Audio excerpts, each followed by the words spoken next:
Halo semuanya, jadi di video kali ini sesuai dengan judul dan juga thumbnail yang bisa kalian lihat, aku bakal bikin video Januari sampai Februari wrap up. Jadi buku-buku apa saja yang berhasil aku baca sepanjang bulan Januari sampai Februari tahun 2021. Tanpa berlama-lama lagi, langsung saja kita mulai. Kita akan mulai dari bulan Januari dulu ya berarti. Dan di bulan Januari ini aku cuma membaca 3 buku. Dan entah bagaimana ya itu kebetulan banget tiga-tiganya itu adalah genre horor. Langsung aja kita mulai yuk. Buku yang pertama aku baca di bulan Januari itu adalah Bayangan Clarissa karyanya Ahmad Akmal Azman. Dan aku sudah pernah review singkat sih sebenarnya di video yang ini, kalian bisa cek nanti ya. Jadi ini tuh bercerita tentang email yang beredar di sosial media ya, yang mengumumkan bahwa ada teror anak kecil. Dan itu sempat membuat geger beberapa orang yang menerima email itu. Karena kalau kita tidak mengirimkan email itu ke 10 orang yang berbeda, kita akan dihantui atau kita akan didatangi oleh hantu kecil yang bernama Clarissa. Untuk ide ceritanya sendiri sih sebenarnya menurutku oke banget, kayak menggunakan email gitu. Dan kalau nggak salah ini pernah juga kan ada hoax kayak gini yang beredar dulu banget, pokoknya ada juga di Indonesia. Karena novel ini kan terjemahan Malaysia gitu ya. Jadi menurut aku kayak pernah relate lah sama kehidupan kita. Dan untuk kekurangan sebenarnya aku kurang suka dengan gaya penulisannya yang terlalu banyak metafora. Karena menurut aku kayak kurang cocok aja gitu. Karena novel horor tuh kan nggak pantas menurut aku untuk menggunakan bahasa yang puitis. Jadinya tuh terkesan aneh gitu ya, karena seharusnya novel horor tuh identik dengan yang serem-serem gitu loh. Dan sepanjang perjalanan kita akan buat bertanya-tanya sebenarnya siapa sih Clarissa ini dan apa motifnya untuk mendatangi para korbannya itu. Dan juga menurut aku ada beberapa bagian yang kayaknya tuh repetitif gitu ya, atau terlalu diulang-ulang dan bahkan tuh kayak menambah kesan menebal-nebalkan buku. Kalau menurut aku sih kayak gitu ya. Terus setelah diungkapkannya plot twist itu masih kayak ada banyak halaman yang tersisa gitu. Tapi menurut aku sih bagus ya, karena itu menjelaskan kronologis yang selama ini kita ikutin gitu loh. Dan kita tuh jadi tahu benang merahnya tuh sebenarnya apa. Tapi overall menurut aku ini tuh cukup oke gitu ya. Apalagi ini bacaan awal tahun aku, bacaan pertama di tahun 2021. Dan Bayangan Clarissa ini aku kasih rating 3 dari 5 bintang.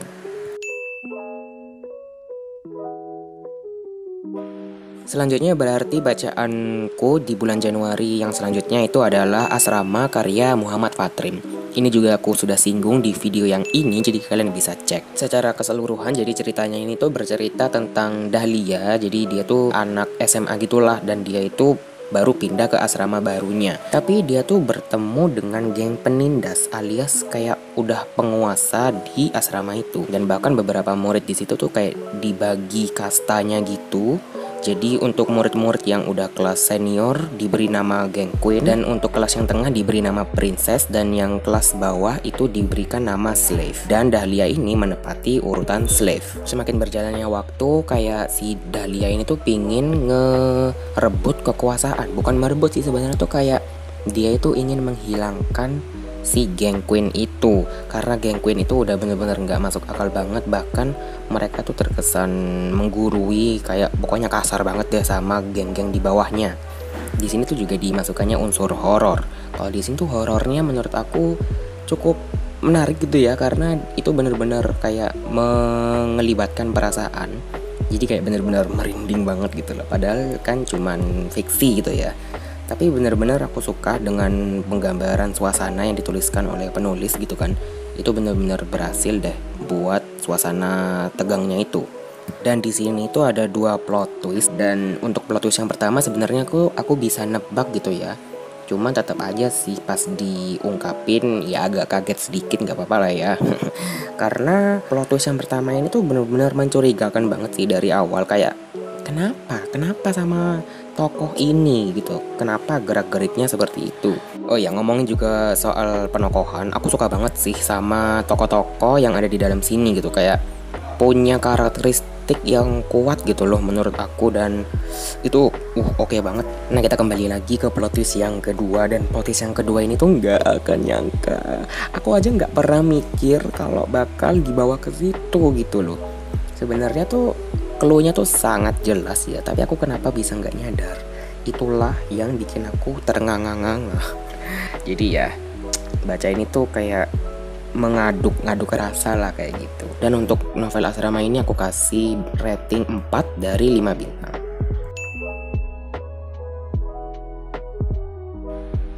Buku selanjutnya yang aku baca yaitu adalah Home Sweet Horror, dan ini aku baca di aplikasi bernama Ipusnas. Karena waktu itu aku udah mulai masuk ke fase reading slam gitu deh, jadi kayak butuh baca-baca buku yang tipis-tipis aja. Buku ini bercerita tentang Liam, seorang anak laki-laki kecil berusia berapa tahun ya? Aku juga lupa. Mohon maaf. Dan Liam ini tuh pindah ke rumah barunya gitu karena ayahnya sih katanya ada kerjaan di daerah deket situ.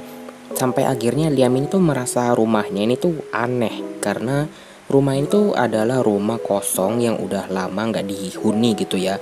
Dan Liam ingin mencari tahu sebenarnya rumah ini tuh ada apanya sih. Dan disitulah serunya, kita akan mengikuti petualangannya Liam mencari tahu sebenarnya ada apa sih dari rumah ini. Meskipun sebenarnya sih nggak ada plot twist yang wow banget ya, karena memang untuk buku anak-anak gitu kan. Jadi ya cerita ini tuh enak, santai, ngalir, kayak sekali duduk juga selesai. Dan juga buku ini ada ilustrasinya, jadi kayak semakin mempercepat proses membaca gitu ya.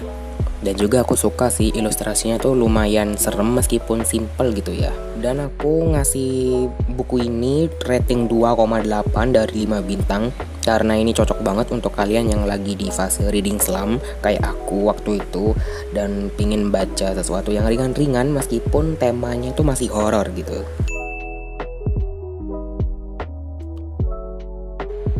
Itu tadi buku yang aku baca di bulan Januari. Sekarang kita akan move ke buku yang aku baca di bulan Februari berarti. Buku yang pertama aku baca yaitu adalah ini, How to Deal with Hater, karyanya Deepak Gupta. Kayak gitu kayaknya sih bacanya. Aku baca buku ini tuh digital di Google Play Book, dan ini tuh aku dapatnya gratis. Ini adalah buku non-fiksi dengan membahas tema haters gitu ya. Jadi haters tuh bukan sekedar hanya orang yang membenci perilaku kita gitu. Penulis tuh juga memberitahu kenapa sih alasan orang tuh membenci kita. Terus apakah respons kita itu harus sebegitunya. Jadi pokoknya itu unik banget. Ini buku non-fiksi yang ringan, berbahasa Inggris juga ya. Tapi menurut aku pemilihan kata-katanya tuh enak gitu ya, nggak berjilibet. Nah ini aku rekomendasiin banget. Kalian bisa download di Google Play Book. Aku sih nggak tahu ya sekarang tuh udah bayar apa enggak. Tapi waktu aku dapatin ini tuh bukunya gratis. Dan aku kasih buku ini rating 4 dari 5 bintang. Buku selanjutnya yang aku baca yaitu adalah ini, Greatest Hits-nya karya Catherine Sabat. Dan buku ini tuh adalah cookbook alias buku masak. Aku tahu bacaanku emang serandom itu. Buku ini aku baca di Google Playbook dan kayaknya tuh aku mulai agak melirik nih sama Google Playbook. Karena Google Playbook itu ternyata koleksinya lumayan banyak banget malahan, dan beberapa itu gratis. Dan ini adalah salah satu buku yang gratis. Aku tuh nggak tahu apa motivasinya kok bisa tiba-tiba baca cookbook kayak gini. Nanti akan aku taruh di screen gitu deh isi-isinya tuh kayak gimana. Aku nggak baca semua resep yang ada di dalam sini karena aku juga nggak akan melakukan stepnya itu di dunia nyata gitu kan. Tapi di beberapa bagian awal itu, di bagian awal-awal sebelum kita masak, itu ada kayak semacam history. Semacam kayak gitulah pokoknya, cerita-cerita kecil yang dibuat sama penulis yang mungkin dia tuh teringat akan suatu hal ketika memasak atau membuat suatu kue gitu. Dan di sini tuh kebanyakan dan hampir semuanya sih kayaknya tuh memasaknya tuh kue gitu ya. Cuman tuh disajikannya bener-bener bagus dan rapi, estetik. Pokoknya kayak yang di Pinterest itu ya enggak sih. Dan ini lucu dan ini berbahasa Inggris. Kalimatnya juga mudah. Mungkin kesusahannya itu cuman di vocabulary untuk hal memasak gitulah. Buku ini aku kasih rating 3 dari 5 bintang.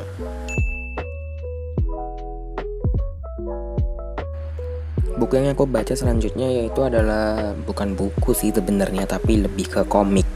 Dan aku baca ini Middle West karya Scotty Young. Aku nggak bisa review terlalu banyak sih karena komik ini juga tipis ya, cuman 30-an halaman gitu. Intinya ini tuh bercerita tentang anak kecil bernama Abel dan juga hewan peliharaannya. Itu rubah ya kalau nggak salah, tapi aku nggak tahu sih namanya atau emang belum dijelaskan. Intinya ini tuh kayak ya petualangannya gitu deh. Dan ini karena baru buku pertamanya, jadi ini tuh masih awal permulaan gitu. Komik ini aku kasih 3 dari 5 bintang.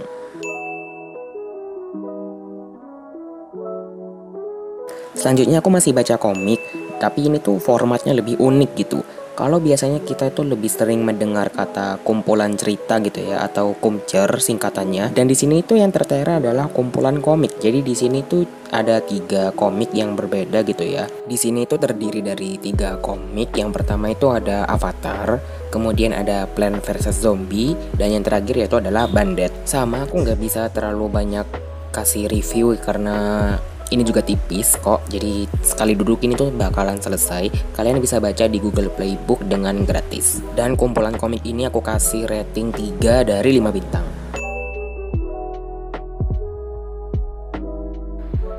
Selanjutnya yaitu aku masih baca komik. Waduh, kayaknya ini aku udah mulai mania komik nih. Dan aku baca komiknya itu Plants vs Zombie, tapi yang pertama, yang Lawn Mageddon, aku juga lupa, pokoknya kayak gitu, yang ditulis oleh Paul Tobin.